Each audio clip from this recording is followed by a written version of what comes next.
even if it kind of goes and then up.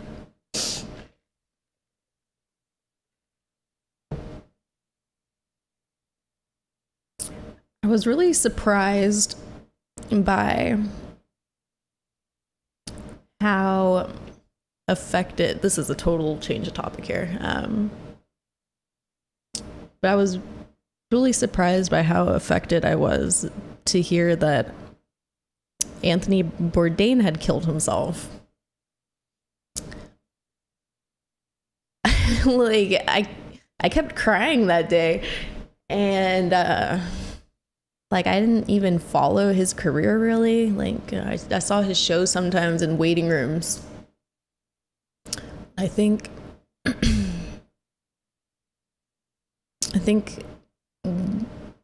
it is more upsetting to me when older and more established people end up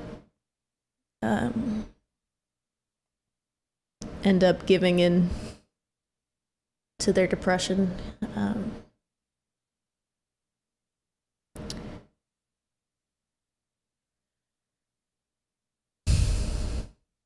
My grandma was in probably her 70s when she tried to commit suicide. She shot herself in the head.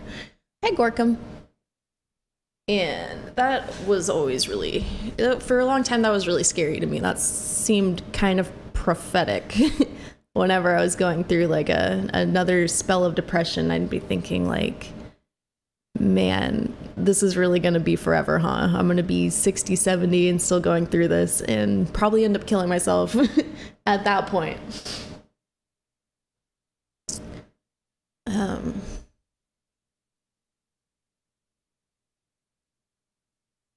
I think it's upsetting because we feel like there should be an age by which we've made it,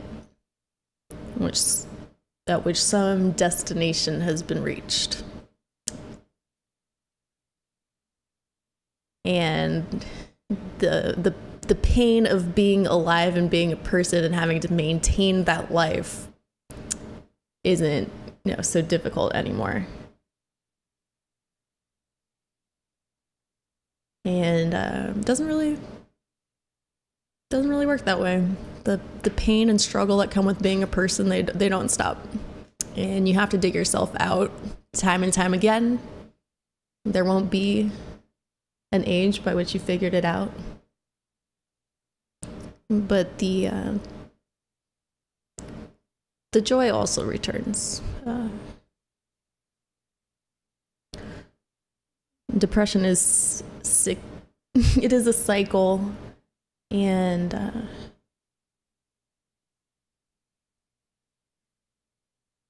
I think it's important to accept that once you find your way out of it, you will find yourself back in it, and that's okay, because you'll find your way back out of it too. Sorry, I'm losing my voice a little. The joy always comes back, and it's our work to find it.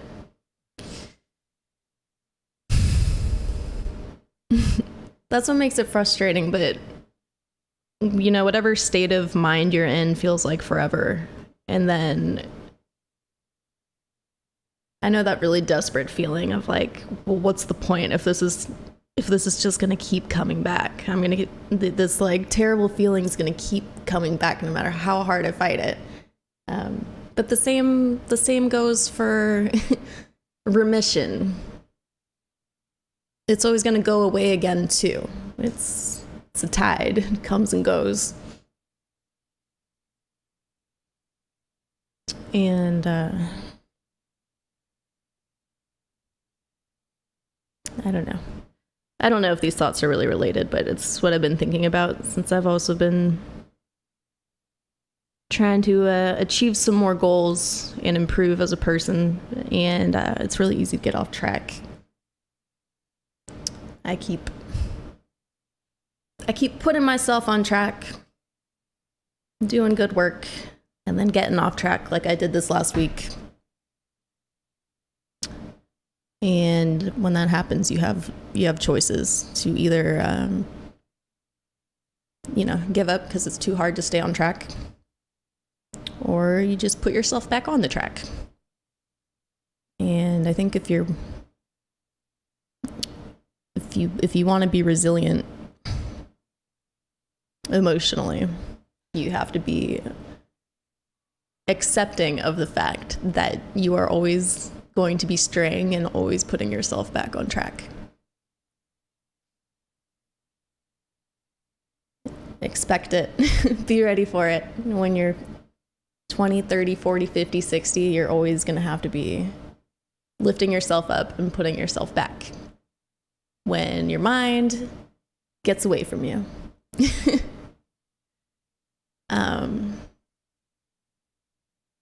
And you have to build a sustainable life for yourself. Whatever work it is that you're trying to do, there's the idea of retirement really is only a monetary thing. You need to be doing the work that you can see yourself doing every single day for the rest of your life, something that you're willing to struggle with every day, because you are going to struggle. You have to find the thing that's worth struggling to do.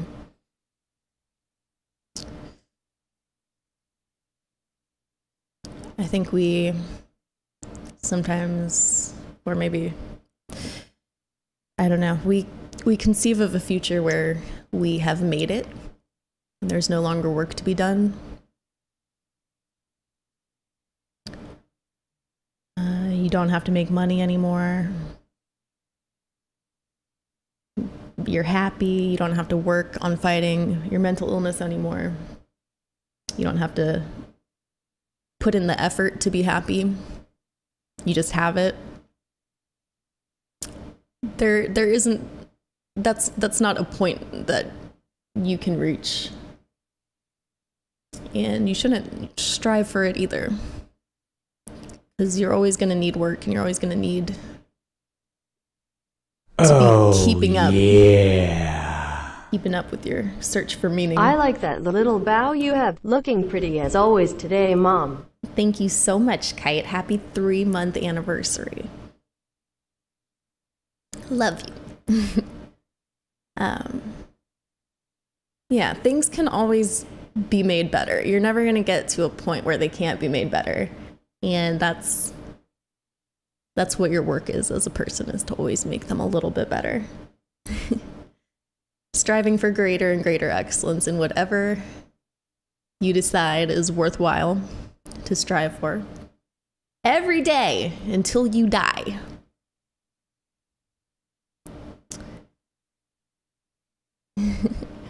And you're gonna get sad, but there is something that will bring you joy, and it's your job to find it and pursue it forever. We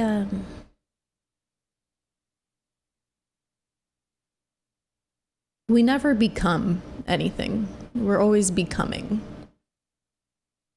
Because we exist in time, we don't exist in stasis. One day we'll die and we'll be there. Maybe that sounds pleasant, maybe it sounds terrifying. But we exist in time, so we are constantly evolving. We don't get to stay the same. And we have to be willing to move into the future, knowing that any little tiny improvement that you make in or around yourself is making the world as a whole better. And helping it continue the process of becoming.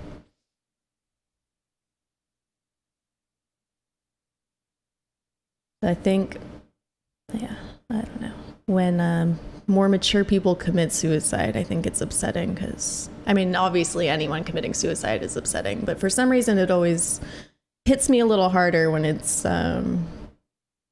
older, more established people, because I think we all have this idea that there's an end point where, you know, by this time of my life, I'm not going to be struggling anymore.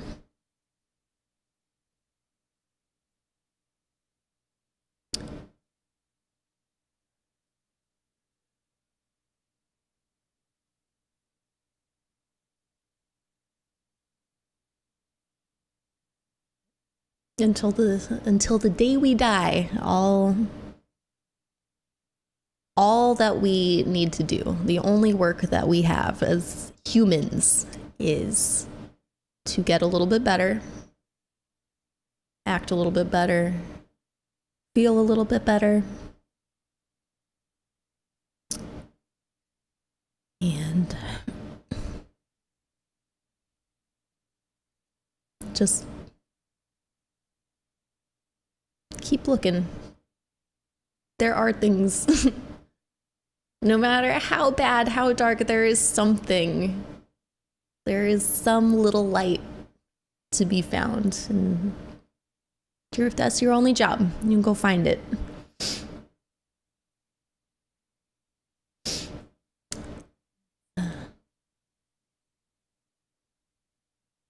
That's what I got for our little talk today. That's what I've been thinking about the past couple of days. Sorry, I haven't really been reading chat.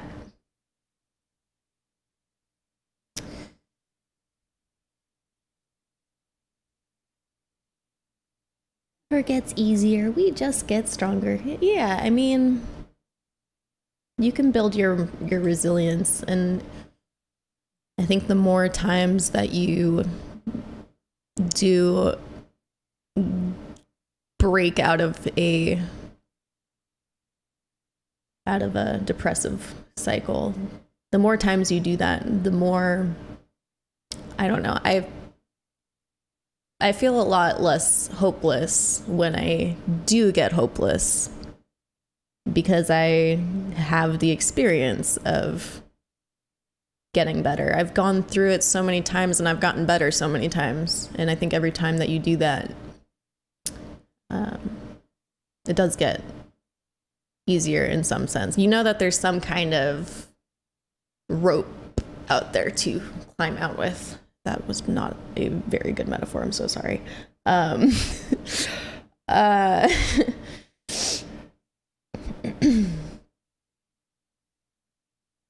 yeah, if you have the expectation that one day you should be able to get to a point where you don't have to keep... I'm so sorry.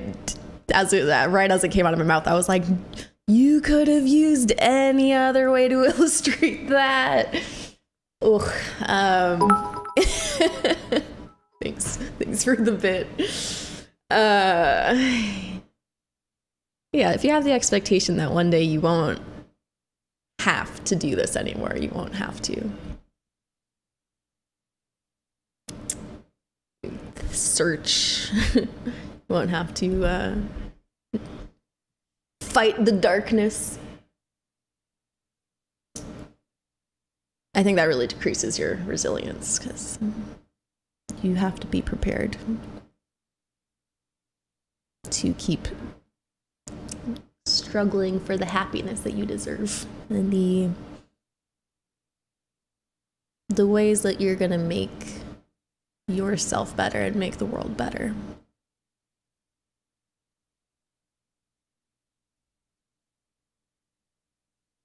Yes.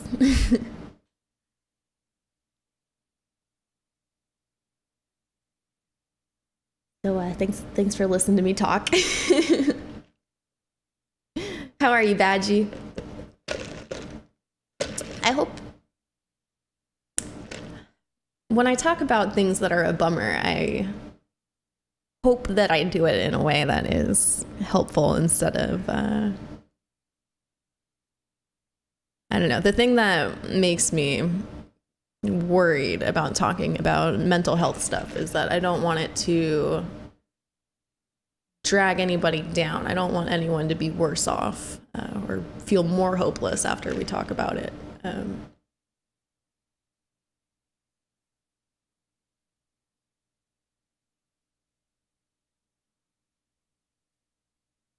So I hope if I haven't done that, I hope this is. I think that talking about coping is helpful, not triggering. I really appreciate that.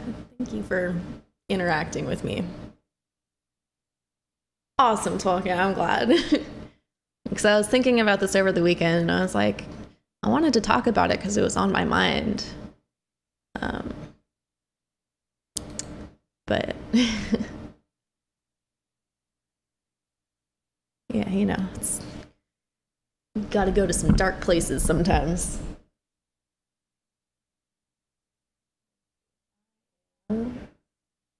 I have no idea what this game Detroit is. So I have no idea what kind of transition I'm about to make. And Kite, that's great.